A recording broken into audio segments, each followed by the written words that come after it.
என்ன தேடிட்டு இருக்க? பிங்க் கலர் புடவை காணோம். பிங்க் கலரா? அது அங்க இருக்கு பாரு.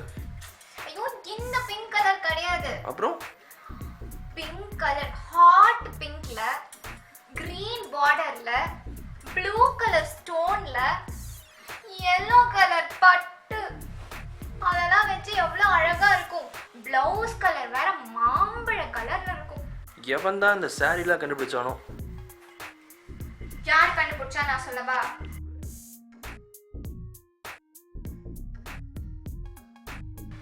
ஆதிகால மனுஷனுக்கு ட்ரெஸ்னா என்னன்னு கூட தெரியாது. நேக்கடா தான் சுத்திட்டு இருந்தாங்க.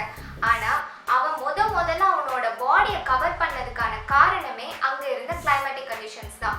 ஆமா, அதிகப்படியான குளிர்ல இருந்தும் அதிகப்படியான வெயில்ல இருந்தும் அவனோட உடம்ப பாதுகாத்து கொள்றதுக்கு தான் முதல்ல அங்க கிடந்த இலை, செடி, கொடி, அப்புறம் அவன் வேட்டையாடி வந்த விலங்குல இருந்து அந்த ஸ்கின் எல்லாம் உரிச்சு எடுத்து அவனோட பாடியை கவர் பண்ண ஆரம்பிச்சான். இதுதான் முதல் படி. அப்போ மனுஷங்க ஃபர்ஸ்ட் கண்டுபிடிச்ச ஃபேப்ரிக் என்ன? ஓகே, நமக்கு இப்ப இருக்கிற ரெக்கார்ட் படி ஓல்டஸ்ட் ஃபைபர் அப்படின்னு சொல்றது ஃபிளாக்ஸ் தான். ஸோ இந்த ஃபிளாக்ஸ்ல இருந்து தான் லினன் வந்து எக்ஸ்ட்ராக்ட் பண்ணியிருக்காங்க. ஸோ இப்போ இருக்கிற நமக்கு ரெக்கார்ட் வச்சு பார்க்கும்போது லினன் ஃபேப்ரிக் தான் ஃபர்ஸ்ட் கண்டுபிடிக்கப்பட்டிருக்கு. அண்ட் இது மெசபடோமியா அண்ட் ஈஜிப்ட்ல தான் கண்டுபிடிச்சதுக்கான சான்றுகள் நம்ம கிட்ட இருக்கு. அப்பயுமே பிளெயின் லினன் ஃபேப்ரிக்கை தான் அவங்க பாடியை ரேப்பர் பண்ணி போட்டுட்டு இருந்தாங்களே தவிர அதுக்கான சிறப்பான வேலைப்பாடுகளோ அந்த மாதிரி எதுவுமே வந்து எஜிப்சியன்ஸாக இருக்கட்டும் இல்லை மற்ற இடங்களாக இருக்கட்டும் அந்த மாதிரி வேலைப்பாடுகள் வச்சுலாம் அவங்க கிளாஸ் வியர் பண்ணல. அப்போ இந்த காஸ்ட்லியான சில்க்லாம் எப்போ கண்டுபிடிச்சாங்க?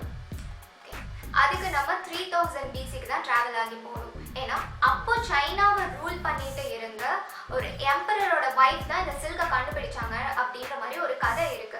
அந்த வைஃப் ஒரு நாள் மல்பெரி ட்ரீக்கு கீழே உட்காந்து டீ குடிச்சிட்டு இருக்கும்போது அவங்க டீ கப்ல ஒரு வேர்ம் விழுந்ததாகவும் அந்த வேர்ம் ஒரு விதமான ஒரு த்ரெட் மாதிரி ஒரு மெட்டீரியலை வந்து அன்ரவர் பண்ணிட்டு இருக்கிற மாதிரியும் அவங்க பார்த்துருக்காங்க. ஸோ இதுதான் வந்து சில்கா பின்னால வந்து எல்லாருக்குமே வந்து சொல்லியிருக்காங்க.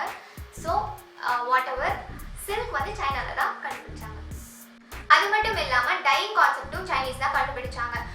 பிளான்ஸ், ஃப்ளவர்ஸ்ல இருந்து அந்த கலர்ஸ் எக்ஸ்ட்ராக்ட் பண்ணி அந்த ஃபேப்ரிக்ல வந்து இம்ப்ளிமெண்ட் பண்ணி இந்த மாதிரி கான்செப்ட்ஸ் எல்லாம் வந்து சைனீஸ் தான் ட்ரை பண்ணாங்க. டையிங் கான்செப்ட் எல்லாம் கொண்டு வந்ததும் சைனீஸ் தான். இப்படி இவங்க ஒவ்வொரு நாட்டுக்காக ட்ராவல் ஆகி போகும்போது தான் ஃபேப்ரிக் பற்றின நாலேஜ் எல்லாமே ஸ்ப்ரெட் ஆக ஆரம்பிச்சுது. அண்ட் அதுக்கப்புறம் அந்த த்ரெட்ஸ் அண்ட் நீடில் கண்டுபிடிச்சதுக்கப்புறம் எம்ப்ராய்டரி ஒர்க், எம்போசிங் ஒர்க் இந்த மாதிரி வேலைப்பாடுகள்லாம் வந்து நிறைய வந்து ட்ரையல் அண்ட் எரர் மாதிரி யூஸ் பண்ண ஆரம்பிச்சாங்க. அண்ட் அது வந்து உலக அளவில் ரீச் ஆகவும் ஆரம்பிச்சுது. அப்போ இந்தியன்ஸ்லாம் எப்போ இந்த ட்ரெஸ்லாம் போட ஆரம்பிச்சாங்க? அதுக்கு நம்ம கிட்ட ஆதாரங்கள் வந்து ஹரப்பன் எராலேருந்து இருக்கு. 2500 BC அந்த டைம்ல இந்தியன்ஸ் வந்து காட்டன் யூஸ் பண்ணியிருக்காங்க, காட்டன் கல்டிவேட் பண்ணியிருக்காங்க அப்படிங்கிறதுக்கான ஆதாரங்கள் நம்ம கிட்ட இருக்கு. ஸோ அப்போ இருந்த அந்த பெயிண்டிங்ஸ், அந்த ஸ்கல்ப்சர்ஸ் அதெல்லாம் வச்சு பார்க்கும்போது கூட அவங்க வந்து காட்டன் துணியை வந்து ரேப் பண்ணியிருக்காங்க அப்படின்ற மாதிரி ஆதாரங்கள் நம்ம கிட்ட இருக்கு. ஸோ தோத்தி ஸ்டைல்லையா இருக்கட்டும் இல்லை சாரி மாடல்லையா இருக்கட்டும் சும்மா உடம்ப சுற்றி கவர் பண்ணியிருக்காங்க அப்படிங்கிறதுக்கான ஆதாரங்கள் இருக்கு. அண்ட் இதுக்கப்புறமா சைனீஸ், முகல்ஸ் இவங்கெல்லாம் இந்தியாவுக்குள்ள வர ஆரம்பிச்சதுக்கப்புறம் அவங்களோட பேட்டர்ன்ஸ், அவங்களோட ஸ்டைல்ஸ் எல்லாம் நம்ம கொஞ்சம் நம்ம கல்ச்சரோட கொஞ்சம் மிக்ஸ் பண்ணி யூஸ் பண்ண ஆரம்பிச்சிருக்கோம். இதுதான் வந்து ஃபர்ஸ்ட் இந்த எக்கனாமிக் ஸ்டேட்டஸ் வந்து கொஞ்சம் பிரியறதுக்கான ஆரம்ப புள்ளியாக இருந்திருக்கு. பிகாஸ் கொஞ்சம் வசதியான பெண்கள் வந்து சில்க் ஃபேப்ரிக் யூஸ் பண்ண ஆரம்பிச்சிருக்காங்க.